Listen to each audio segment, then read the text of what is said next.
Շնորհակալություն, հարգելի գործընկերներ, սիրելի ժողովուրդ, ես իհարկե պարոն Արեն Մկրտչյանի նման ձիրք չունեմ խոսքի, բայց կփորձեմ։ Ճիշտն ասած որոշել էի, ես ճիշտն ասած որոշել էի բովանդակությանը անդրադառնալ մի հարցի, որի երկխոսությունը արդեն սկսել էի վարչապետի հետ ժողովրդագրությանը, բայց երևի երկրորդ մասում դրան կանդրադառնամ։ Բայց մեր ժողովուրդը պետք է հասկանա ինչա ուզում անի ընդդիմությունը իդեմս այս պահին մի ֆրակցիայի, բայց սովորաբար երկու ֆրակցիաների։ Մեզ ուզում է ներքաշի, թե այն բանավեճի մեջ, թե ով է ավելի շատ թուրք։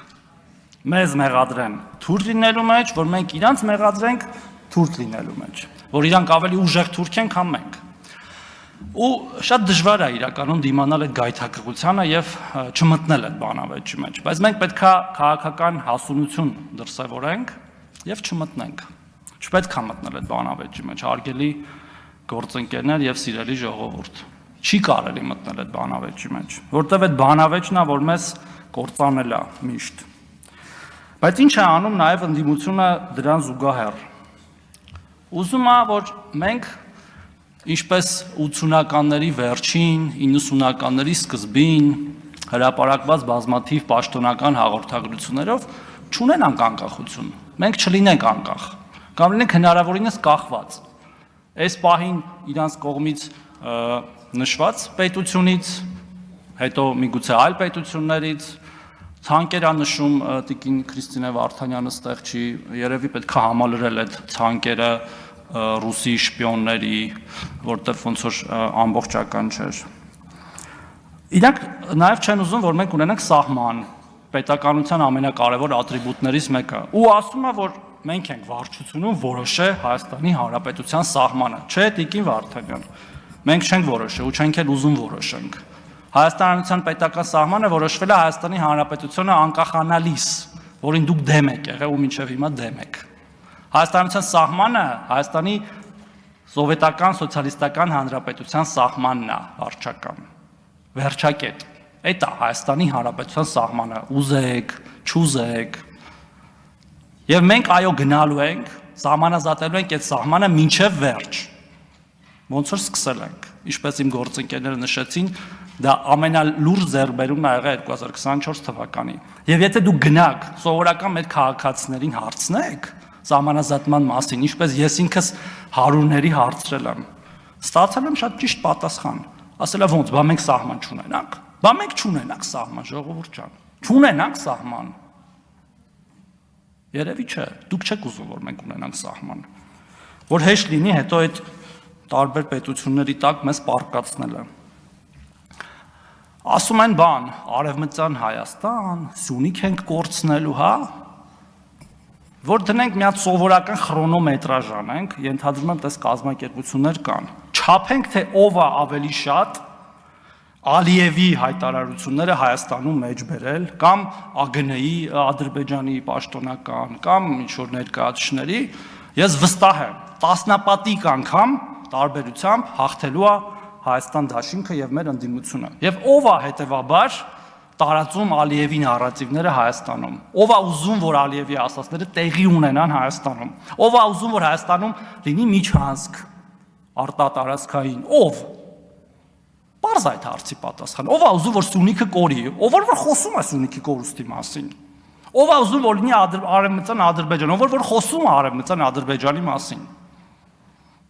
և մեր ժողովուրդը կարծում եմ շատ լավ գիտակցում է այս ամենը։ Այսքանով ավարտենք բանավեճը ու անդրադառնամ մի կարևոր բովանդակության, որից ավելի կարևոր բան չկա, հարգելի գործընկերներ, չկա պարզապես սրանից ավելի կարևոր բան, որտև այն դպրոցները, մանկապարտեզները, ճանապարհները, գործարանները, աշխատատեղերը, որ կառուցվում են, պետք է ունենան շահառուներ։ Մենք պետք է բոլորով գիտակցենք, որ մեր ամենահիմնական խնդիրը պետք է լինի Հայաստանի Հանրապետության ազգաբնակչության, մշտական բնակչության աճը։ Ես ուզում եմ մի ցավալի էլի վիճակագրություն բերել, արդեն այս տարվա, որ երեկ հրապարակվել։ Մենք հունվար-փետրվար ամիսներին էլի մինուս 500 ծնունդ ունենք, մենակ հունվար ու փետրվար ամիսներին, 494-ով պակաս, քան անցյալ տարվա հունվար և փետրվար ամիսներին,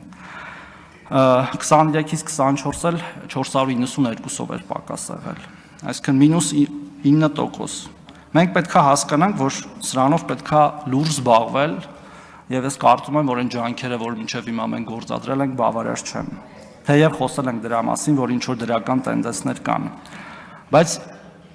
լուծումները պետք է գտնվեն այդ թվում ինչ-որ առաջնահերթություններ փոխելով մեր ծախսերի մեջ, որտեղ սրա վրա նաև գումար է պետք ծախսել, եթե մենք չունենանք կայուն, որակյալ, աճող ազգաբնակչություն, մենք չենք կարող լինել մրցունակ, ոչ տարածաշրջանում, ոչ աշխարհում, ոչ միտեղ, բիզնեսները չեն ունենալու շահառուներ, ասացի, այդ որ ստեղծվում են և այլն և այլն։ Իհարկե մի դրական բան կա, որ օրինակ սահմանահատումների մասով մենք բավական լավ ցուցանիշ ունենք 24 թվականին, 23 թվականին գրեթե 30,000 ա եղել բացասական բալանսը, այսինքն ավելի շատ մարդ գնացել է, քան եկել, 24-ին 4,000 ա ընդամենը, այդ առումով դրական է, բայց կարծում եմ, որ չի կարա մեզ սա բավարարի որևէ կերպ։ Եվ մենք պետք է մի քանի ուղղությամբ գործողություններ անենք։ Առաջինը ծնելիության խթանումն է միանշանակ։ Եւ մեր պտղաբերության ցուցանիշը 1:9-ից դարձնել 2.1, 2.2, 2.5, 3 ու սրա վրա ոչ մի ռեսուրս չպետք է խնայենք, հարգելի գործընկերներ։ Երկրորդը, որտեղ առաջինով չի լուծվելու հարցը, ինչքան է որ ցավալի լինի, որտեղ կա խնդիր մայրական կապիտալի։ Հիմա երեխա են ունենում կանայք, որոնք ծնվել են 20-25 տարի առաջ, եւ նաեւ էս պետք է հաշվի առնենք։ Հիմա երբ որ մենք քիչ ենք երեխա ունենում, մենք 20-25 տարի հետո ավելի քիչ ենք ունենալու։ Այս ամեն ինչը փոխկապակցված է եւ շարունակական։ Մենք պետք է ինչքան էլ որ տարօրինակ թվա, ինչքան էլ որ մեր այսպես կոչված ազգային գաղափարների մեջ չտեղավորվի, մենք պետք է կազմակերպենք իմիգրացիա, ներգաղթ։ Այս հարցը կարելի է լուծել նաև եւ առանց ներգաղթի հնարավոր չի լուծել։ Կազմակերպված ներգաղթ է մեզ պետք կազմակերպել։ Տասնյակ հազար մարդ, տասնյակ հազարավոր մարդկանց։ Չի լինելու առանց սրա, արգելի գործընկերներ։ Մենք պետք է նաև մեր մտքում այդ բանը փոխենք։ Մեխանիզմը, որ այնց մոնոէթնիկ, այլ ազգիներին շատ որպես տուրիստ սիրող, բայց երբ որ գալիս են մշտական մեր հետ ապրում են, այդքան էլ չսիրող ազգ ենք։ Մենք պետք է փոխվենք այդ առումը, որտեղ ուրիշ տարբերակ չկա գոյատևելու, այս իմ ասած իրավիճակը հաշվի առնելով։ Եվ այդ մարդկանց պետք է դարձնենք մեր Հայաստանի Հանրապետության լիիրավ սկզբից բնակիչներ, հետո քաղաքացիներ։ Ամեն ատրիբուտիկայով հայերեն պետք է սովորացնենք, երեխաները պետք է գնան հայկական դպրոց, սովորեն մեր բոլոր այն ինչ որ մենք ենք սովորում պատմություն, գրականություն, աշխարհագրություն եւ դրանով նատուրալիզացնենք այդ ընտանիքներին Հայաստանում, որտեղ երեխաներից ավելի լավ ճանապարհ ընտանիքներին ինտեգրելու որևէ երկիր պարզապես չկա։ Ես կոչ եմ անում, որ բոլորս ներկաներս ամեն մեկը իրա մասով կառավարությունը ամենակարևոր մարմին որպես այս ամեն ինչը իրականացնող այսօրվանից սկսած, երեկվանից սկսած, վաղվանից սկսած այս մասով գործողություններ անենք, որտեղ մենք խոսում ենք իհարկե շատ ավելի տարբեր թեմաների մասին, բայց եթե մենք այս հարցը չլուծենք, այդ մյուս թեմաները պարզապես անիմաստ են լինելու։ Ես իհարկե չեմ ուզում տխուր նոտայով ավարտել խոսքս, ավելի շատ ուզում էի տենց սթափեցնող լիներ խոսքս մեզ բոլորիս,